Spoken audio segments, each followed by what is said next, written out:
1984. The Old Man in the Pub. A third of the way through George Orwell's 1984, there's an episode that presents a new character, one with a striking personality and plenty to say for himself, but who's never seen or even referred to again. He's given no name, but is simply called the Old Man. I'd like to talk about this character and explain why I believe him to be appealing, interesting and important, even though the hero of the novel, Winston Smith, who talks to him for some time, finally dismisses what he has to say as having no value. The Old Man is a prole, a member of the huge mass of working class people that make up 85% of the population in the world of the novel. The proles are largely left to their own devices by both the ordinary police and the thought police, because they're simply not considered to be a threat to the established order. Our hero, Winston, is instinctively drawn to this class of people, writing in his diary that if there is hope, it lies in the proles. His direct contact with ordinary proles is very limited, and his encounter with the Old Man is the only occasion in the novel where he speaks to one of them at length. And by the way, I exclude Mr. Charrington of the junk shop, as his assumed persona is that of a man of some education and culture, not a run-of-the-mill prole. Winston's encounter with the unnamed Old Man comes at the end of an arduous working day for Winston at the Ministry of Truth. Walking out of his place of work, he's inspired by the balmy spring air and acts on impulse to take a stroll, without bothering at all about what direction his feet take him. Once he becomes aware of his surroundings, Winston finds that he's in a prole quarter, not far from where he'd previously been when he discovered the junk shop, where he'd bought the lovely old notebook that has now become his diary. Pausing briefly to consider whether to wander on again to this shop, he notices a dingy little public house, and his attention is particularly caught by the distinctive figure of an old man entering the pub. The man is described as very old, bent but active, with white moustaches that bristled forward like those of a prawn. This picture's a slightly comic one, but it also gives a sense of a highly individual figure with a determined personality. Realising that the Old Man is a relic of the time before the revolution that brought the party to power, Winston suddenly moved to strike up a conversation with him in order to find out firsthand what life was actually like in the pre-revolution past. Entering the pub shortly after the Old Man, Winston stands for a moment inside the door and looks into the room. I'm going to read you what comes next.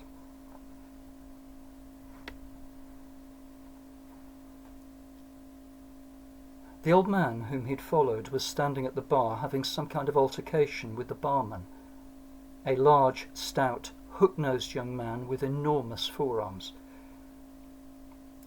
A knot of others, standing round with glasses in their hands, were watching the scene. "I asked you civil enough, didn't I?" said the Old Man, straightening his shoulders pugnaciously. "You telling me you ain't got a pint mug in hell bleeding boozer?" "And what in hell's name is a pint?" said the barman, leaning forward with the tips of his fingers on the counter. "Hark at him! Calls himself a barman and don't know what a pint is. Why, a pint's the half of a quart and there's 4 quarts to the gallon. Have to teach you the ABC next."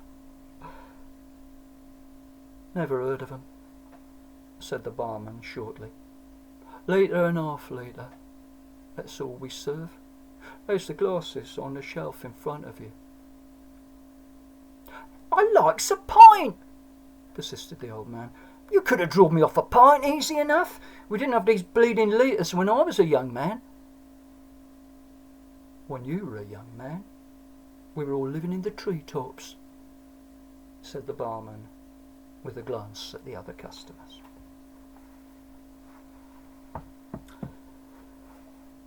The first thing to note here is the sheer comic vigour of the passage. The old man, though in his 80s, is unafraid of arguing his case with the young, tough barman, and he could even be said to have the upper hand until the barman's final cutting put down.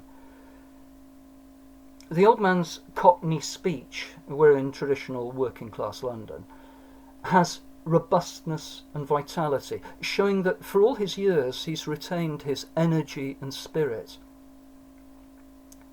Winston's rather formal language later in the chapter is dull and flat by comparison. But the old man's words here are striking not just in their tone and style, but also in their content.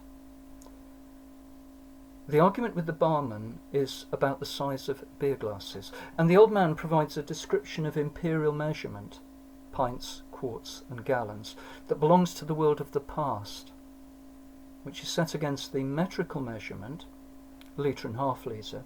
There's the approved system in the world of the novel.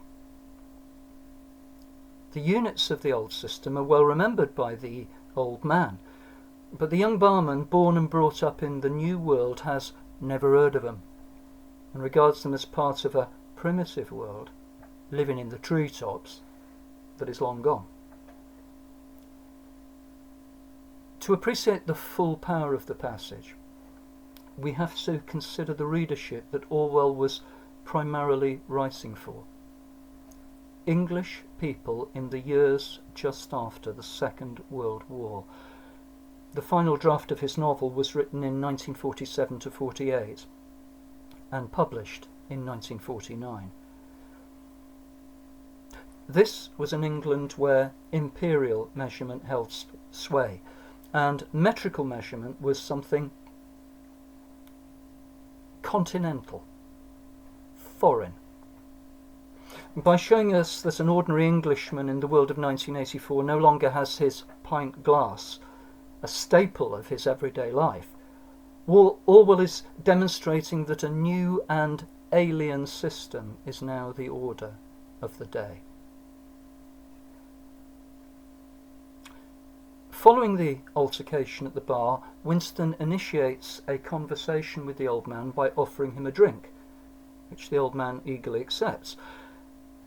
I'm going to link together two speeches by the old man here, the second one a little longer than the first.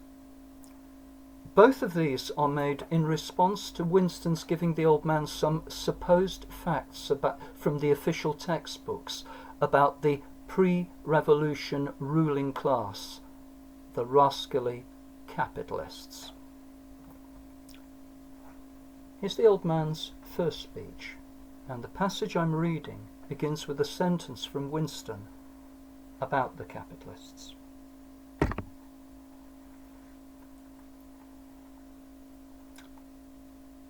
They lived in great gorgeous houses with 30 servants. They rode about in motor cars and 4-horse carriages. They drank champagne. They wore top hats. The old man brightened suddenly.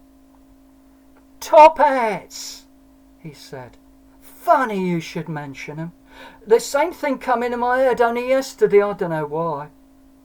I was just thinking, I ain't seen a top hat in years. Gone right out they have. The last time I wore one was at my sister-in-law's funeral, and that was, well, I couldn't give you the date, but it must have been 50 years ago. Of course, it was only hired for the occasion, you understand. And now here's the second speech, and once again the passage I'm reading begins with Winston talking about the capitalists.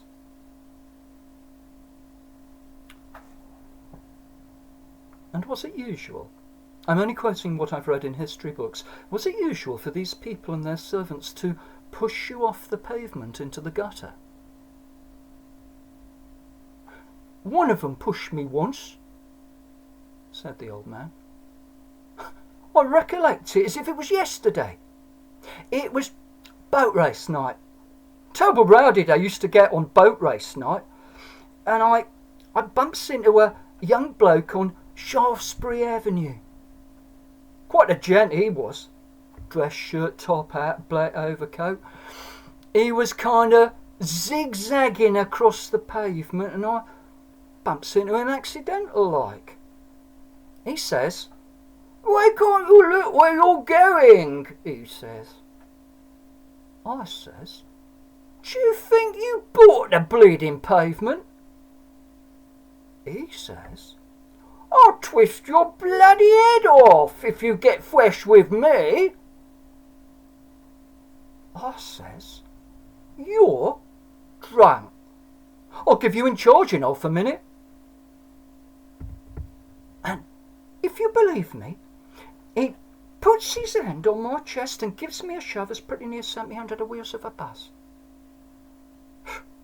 Well, I was young in them days, and I was going to have fetched him one only...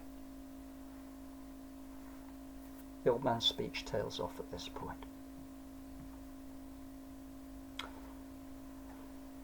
Both of these exchanges are, I believe, highly significant because in both of them the old man gives personal testimony that goes against the official party history. In the first exchange, he completely blows away the party line that there was a fixed law about dress in pre-revolution days.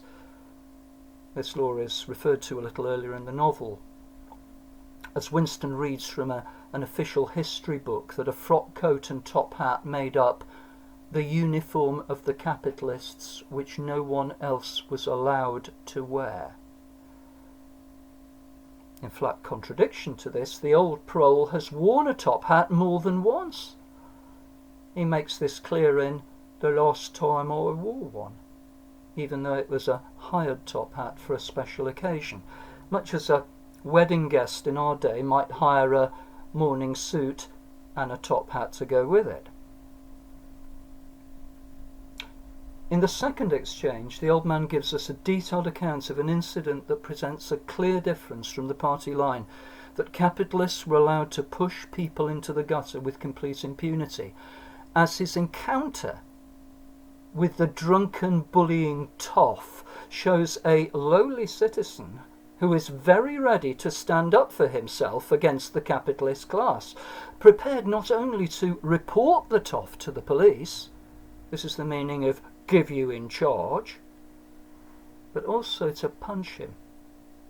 As the prole says, I was going to have fetched him one.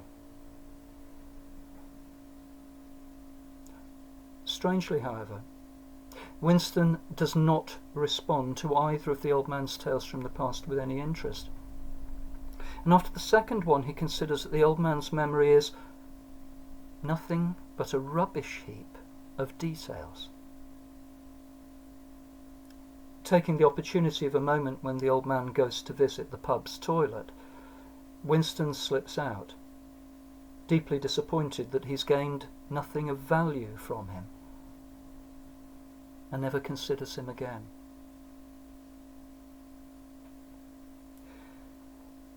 This reaction of Winston's may be seen as rather odd, because surely the testimony of the old man matters a good deal as evidence of the party's distortion of history.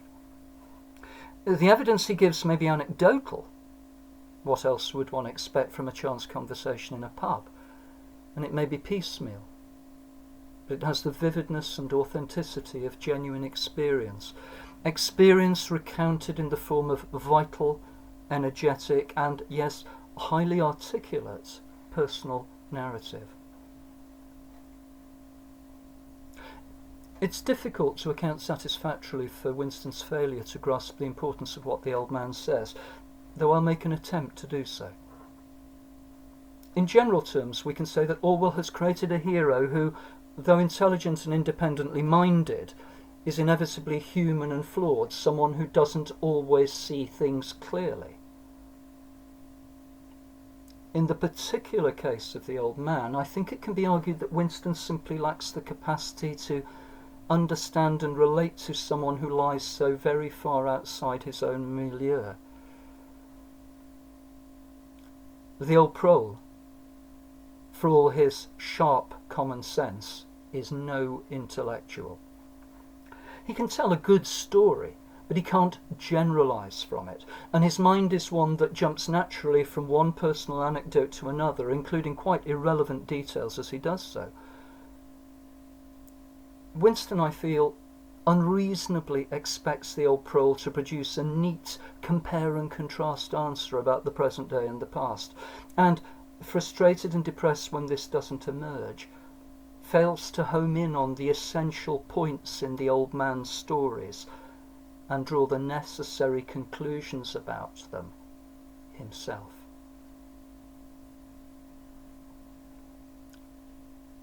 For the attentive reader, however, Orwell provides in the midst of the old man's words several valuable nuggets of information about pre-Ingsoc England, as well as giving us a portrait of a character whose spirited individuality is in stark contrast to the age of uniformity that is 1984.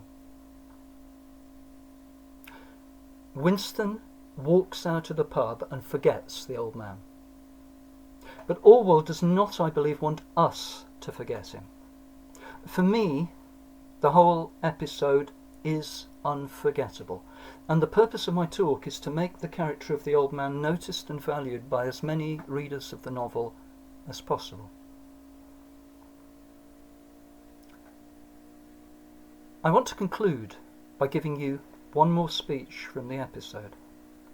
It's a speech prompted by a single word used by Winston, and the passage begins with a sentence from Winston that brings up this word.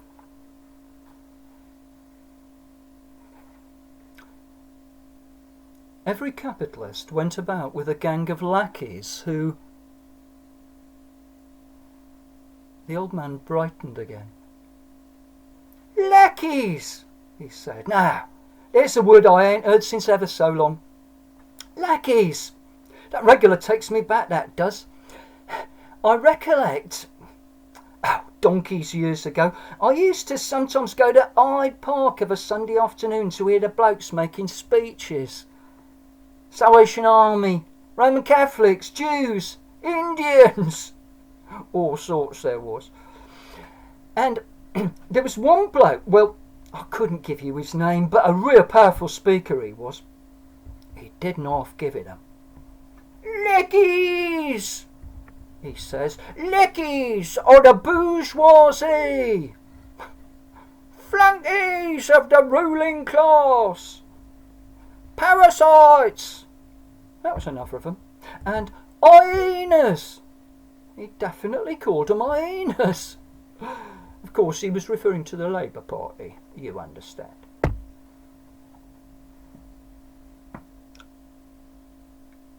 This speech by the old man has the same freshness and vitality that he displays elsewhere, and it even shows him to have had a certain curiosity of mind and spirit of adventure when he was a much younger man. The speech is, of course, about Speaker's Corner in London's Hyde Park, where any person of any political or religious persuasion used to be able to speak freely to anyone who wanted to listen. The range of speakers, Sally Army, Catholics, Jews, Indians, and at the end of the passage, hardline socialists, as the old man says, all sorts there was. This varied range conveys a past world that contained a plurality of beliefs and opinions, something completely antithetical to the single view of things imposed by the party in the world of the novel. As with the other insights given by the old man, however, Winston appears not to appreciate the point that should be drawn from the Hyde Park memory. the crucial point that in the past there was complete freedom of speech in the public arena. It is a point that should not be lost on us in the actual world that we presently inhabit in the year of our Lord 2021. Thank you for listening.